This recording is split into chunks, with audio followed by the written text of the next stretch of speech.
예수, 죄인들의 친구, 누구를 위해서 오셨나? 그 말씀으로 여러분과 함께 은혜를 나누려고 합니다. 자, 결혼정보회사, 듀오나 서운우 이런 회사들이 있죠. 거기에는 등급이 있습니다. A급부터 C급, D급까지 등급이 있습니다. 어느 학교를 졸업하고 연봉은 어느 정도 되고 지금 무슨 일을 하고 있고 등급을 쭉 한번 봤습니다. 제가 보니까 확실히 판검사, 의사가 높은 등급에 위치해 있었습니다. 전도사, 신학생 굉장히 낮았습니다. 여러분은 결혼정보회사에 만약에 여러분이 가입하신다면 몇 등급이실 것 같아요? 아마 이 중에 등급에 제외되실 분도 계실지 모르겠습니다. 세상은 이렇게 봅니다. 스펙으로 사람을 구별합니다. 기업도 리크루팅을 하죠. 사람을 찾습니다. 뽑습니다. 인재를 찾습니다. 인재를 찾아요. 자, 그런데 심각한 것은 교회가 이 세상이 보듯이 이런 등급으로 사람들을 포함시킨다면 이건 정말 심각할 것 같아요.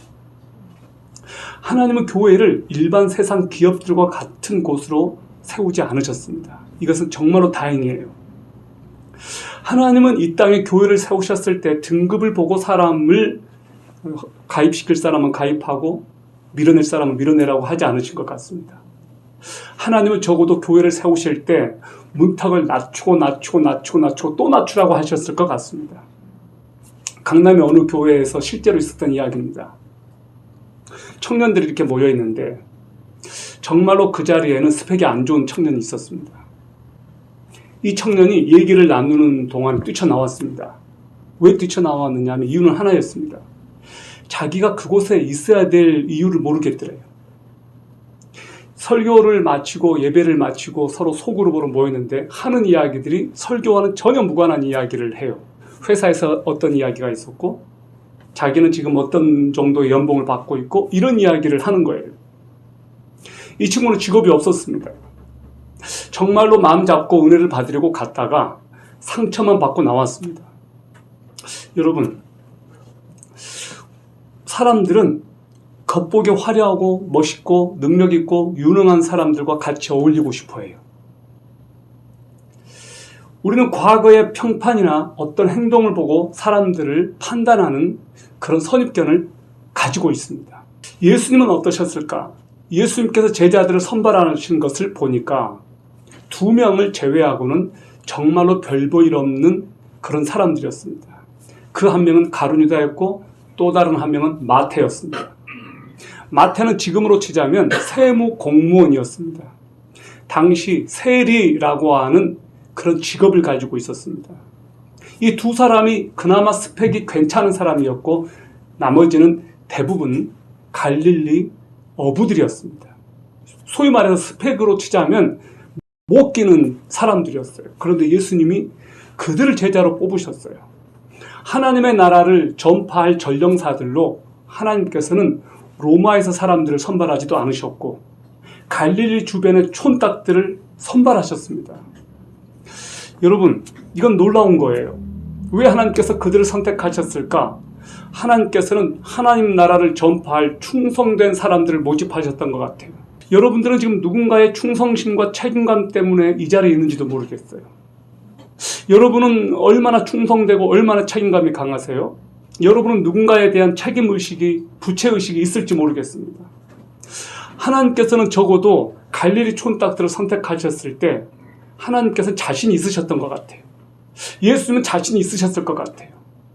저들을 변화시킬 것이라고 하는 분명한 확신이 예수님께는 있으셨어요. 그리고 그들은 성령을 받고 변화되었습니다. 하나님께서는 그들 안에 있는 어떤 성품을 보셨다면 저는 충성심이라고 생각해요. 충성심. 그거 하나는 있었던 것 같아요. 하나님께서는 어떤 사람들을 찾으시는가? 하나님께서는 찾으시는 사람들은 부적격자들이에요. 부적격자들. 여러분, 세리는 그 당시로 치자면 매국노입니다. 로마를 등에 업고 가난한 유대 서민들의 피를 쥐어짜서 자기 배를 불리는 매국노였어요. 그러니까 세리들에 대한 평가는 좋지 않았습니다. 오죽하면 세리가 쓰는 칼은 쓰지 말아라. 세리의 딸하고는 결혼하지 말아라. 그 당시의 문화였습니다. 세리 다음에는 꼭 붙는 말이 있었어요. 세리와 창기들, 세리와 죄인들. 그래서 세리는 죄인의 대명사였어요. 그러니까 늘 붙는 수식어가, 단어가 있었어요. 세리와 창녀, 세리와 죄인. 그러니까 세리는 그 당시에 쉽게 말하면 가장 상종하고 싶지 않은, 가장 만나고 싶지 않은, 가장 피하고 싶은, 도저히 상종하고 싶지 않는 사람들이었습니다. 여러분, 바로 이 마태가 세리였습니다. 세리. 그런데 이 제자 중에는 누가 또 있었는지 아세요? 시몬이라고 하는 열심당원이 있었습니다. 쉽게 말하면 이 시몬이라고 하는 이 사람 민족주의자였어요. 로마 정부를 칼로 엎어야 된다. 로마 정부를 뒤집어 엎어야 된다라고 해서 날마다 데모하는 사람들이었어요. 그런데 이 마태는 로마에 충성하는 사람이었어요. 그러니까 둘은 서로 사이가 좋을래야 좋을 수가 없습니다. 그런데 한솥밥을 먹었어요. 왜? 예수님 때문에. 예수님이 그 두 사람을 불렀기 때문에 서로 싫어도 서로 상극이고 서로 좋아하지 않는데 함께 예수님을 따라다녔습니다. 이것이 하나님의 나라의 특징인 것 같아요. 하나님의 나라의 구성원들을 보면 높은 사람, 낮은 사람, 이런 사람, 저런 사람, 성격 좋은 사람, 더러운 사람 다 모여있는 것 같아요. 내 편만 있지 않아요. 나와 전혀 다른 사람들이 있어요. 정치색이 또 달라요. 출신 배경이 달라요. 환경이 달라요. 생각이 달라요. 그런데 하나님의 나라 안에 다 들어와 있어요. 놀랍지 않아요? 그것이 하나님 나라의 특징인 것 같아요. 세리, 마태를 생각해 봅시다. 그 당시 유대 청년들, 식민치하에 있었던 청년들이 출세할 수 있는 길은 딱 하나밖에 없었습니다. 세리가 되는 것. 그들이 돈을 벌어서 이 로마 사회에서 성장하고 출세하는 그 꿈을 그들은 꾸었던 것 같아요. 왜? 진짜로 출세할 수 있는 길이 그것밖에 없었거든요. 그래서 마태도 돈을 벌려고 세리라고 하는 이 직업에 뛰어든 겁니다. 우리는 레위 지파 중에서 제사장이 나왔다는 거 알고 있습니다. 아론 있죠, 아론. 그 사람이 레위 지파예요. 그러니까 이 레위, 이 마태도 운명적으로 어렸을 때부터 성전을 관리하고 그런 일을, 종교적인 일을 하도록 그렇게 부름받은 그런 사람의 후손이었기 때문에 이 사람도 어릴 때부터 그렇게 교육을 받았을 겁니다. 그런데 그는 돈을 벌겠다고 뛰쳐나간 거예요. 자기 대대손손 가문으로 이어온 그런 가업과 이런 것들을 관두고 돈을 벌겠다고 뛰쳐나간 거예요.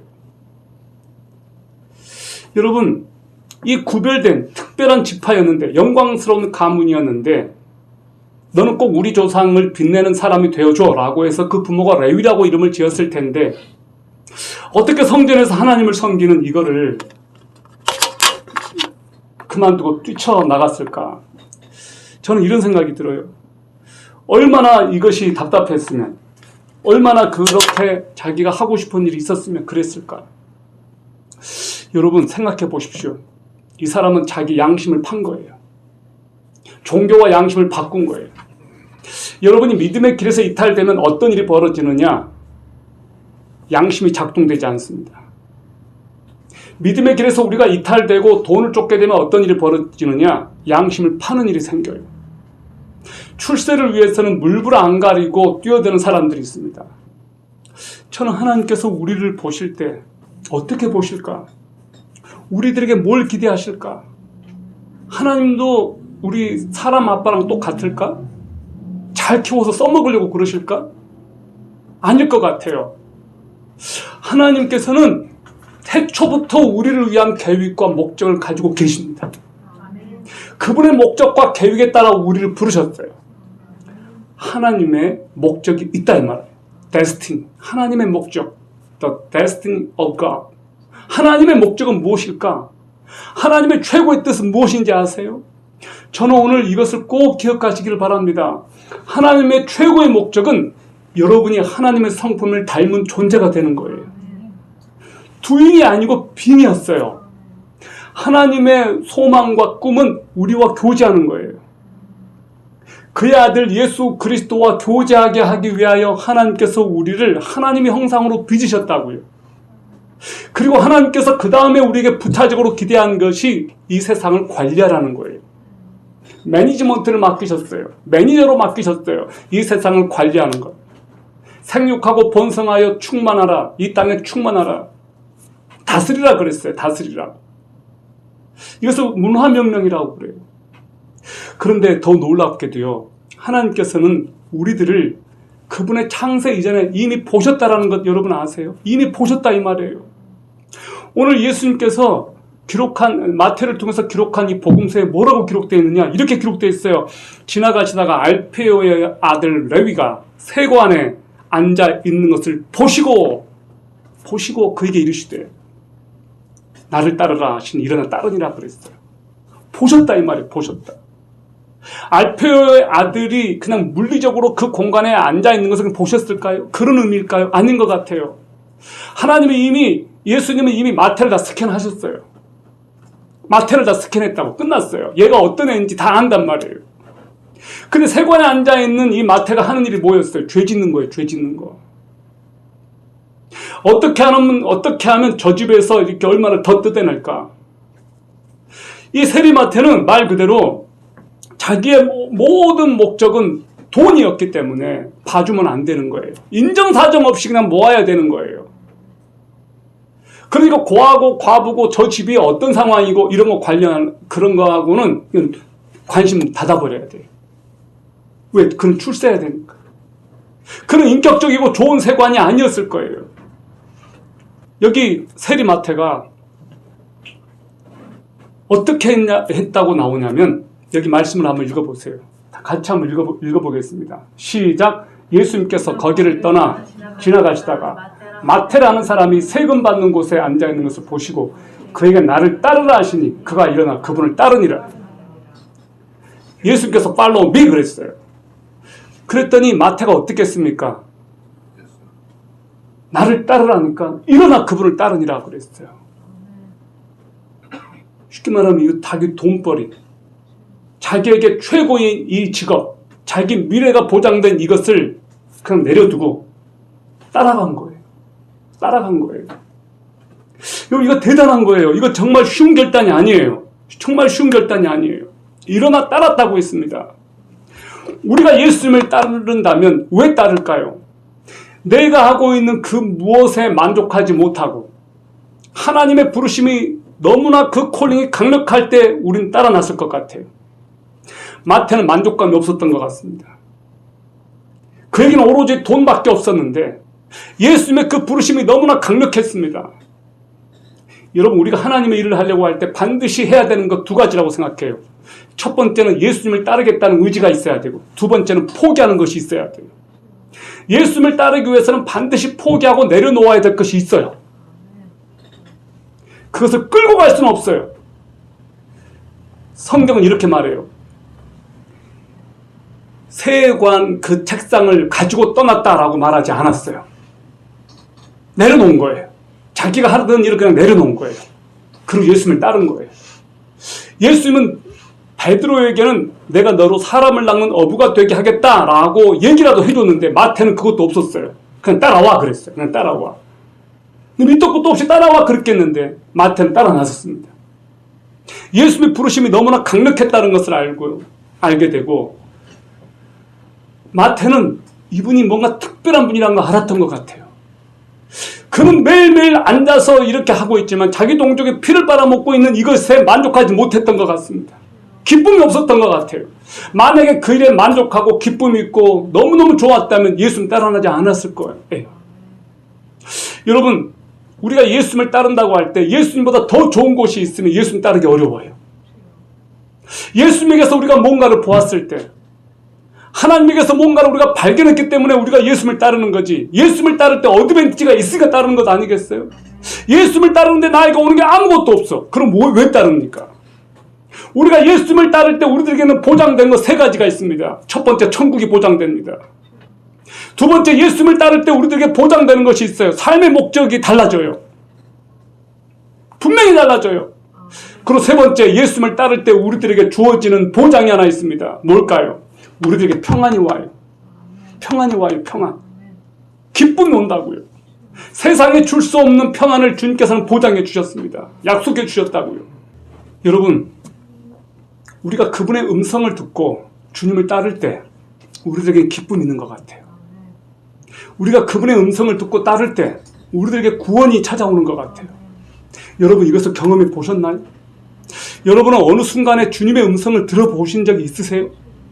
정말 여러분은 하나님의 음성이 너무나 강력하게 여러분을 끌어당기는 그 무엇을 여러분은 경험해 보셨어요? 주님께서는 죄인들을 또 찾으셨어요. 죄인들을 찾으러 오신 예수님.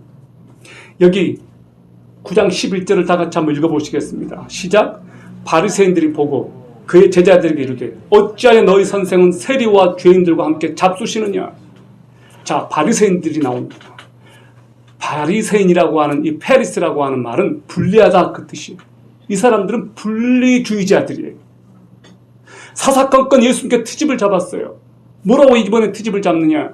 어찌하여 너희 선생은 세리와 죄인들과 함께 음식을 먹느냐. 바리새인들의 기준에 의하면 예수님은 저 사람들하고 식사해서는 안 되는 거예요. 밥을 먹어서는 안 되는 거예요.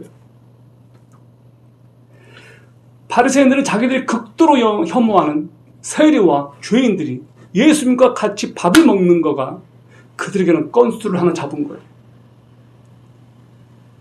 이 장면이 이해가 안 된 거예요. 이에 대한 예수님의 대답이 무엇이었습니까?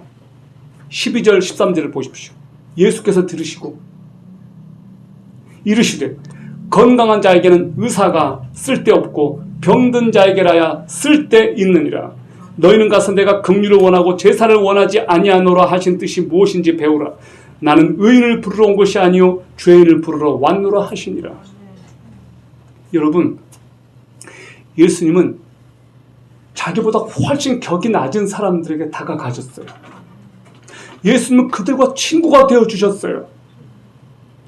예수님은 내가 만나고 싶어하지 않는, 내가 다가가고 싶어하지 않는, 함께 밥 먹고 싶지 않은 그런 부류의 사람들에게 찾아가셨어요.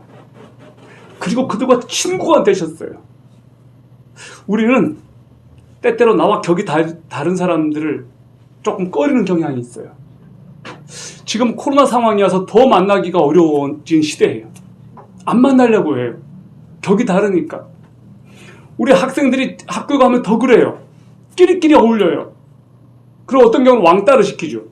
또 왕따를 당하기도 해요. 왜 그래요? 나와 격이 다른 애들 안 만나니까. 이런 동네가 있습니다. 도로를 사이에 두고 잘 사는 동네가 있고 못 사는 동네가 있어요. 부모가 이쪽 동네 애랑 어울리지 말라고 그래요. 이런 일들이 실제로 많이 일어난다고. 한 학급이니까, 한 구니까 여기저기서 온 애들이 있는데 이쪽은 잘 사는 집 애들이 있고 이쪽은 못 사는 집 애들이 있는 거예요. 부모가 말려요. 너 쟤랑 어울리지 마라. 여러분 명심하세요. 예수님은 죄인들을 찾아 이 땅에 오셨어요. 죄인들을 구원하기 위해서 오셨어요. 미안하지만 여러분이 구원받은 죄인이에요. 우리 모두가 다 구원받은 죄인이라고요. 구원을 받았지만 여전히 우리는 죄인이에요. 여전히 우리는 죄를 짓고 여전히 우리는 부족하고 여전히 우리는 나약해요. 그러나 이것을 명심하십시오. 예수 그리스도의 그 은혜로, 하나님의 그 은혜로 우리는 구원받은 것이지 여러분의 어떤 노력이나 어떤 행위 때문에 구원받은 것은 결코 아니라는 것입니다. 그러므로 여러분이 마음에 들지 않는, 여러분과 격이 다른, 도저히 여러분이 용납하고 싶지 않은 그 누군가를 볼 때 판단하거나 심판하지 마십시오. 왜냐하면 그 사람도 나와 똑같은 또 다른 죄인이거든요.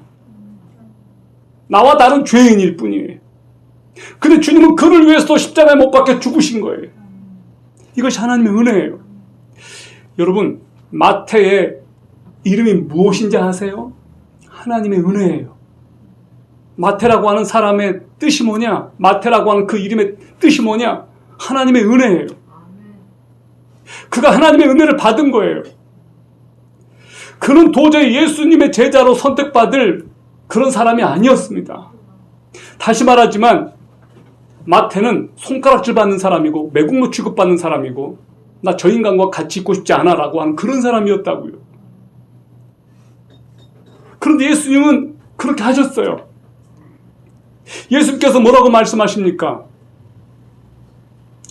인자는 잃어버린 자를 찾아 구원하러 오셨다고 그렇게 말씀하셨어요.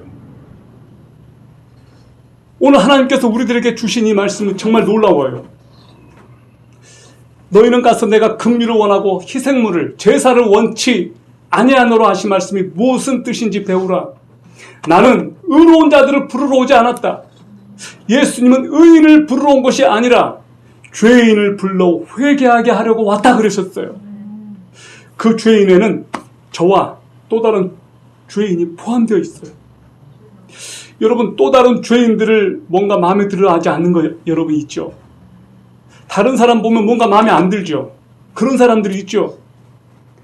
그것은 그 모습이 내 안에도 있기 때문에 그래요.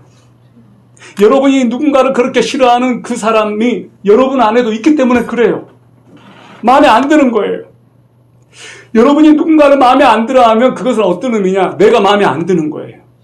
그런데 하나님께서 냄새나고 문제 있는 나를 또 품어주셨고 안아주셨다 이 말이에요. 그러면 또 다른 냄새나고 문제 많은 그 사람마저도 하나님께서 품으신다는 거예요.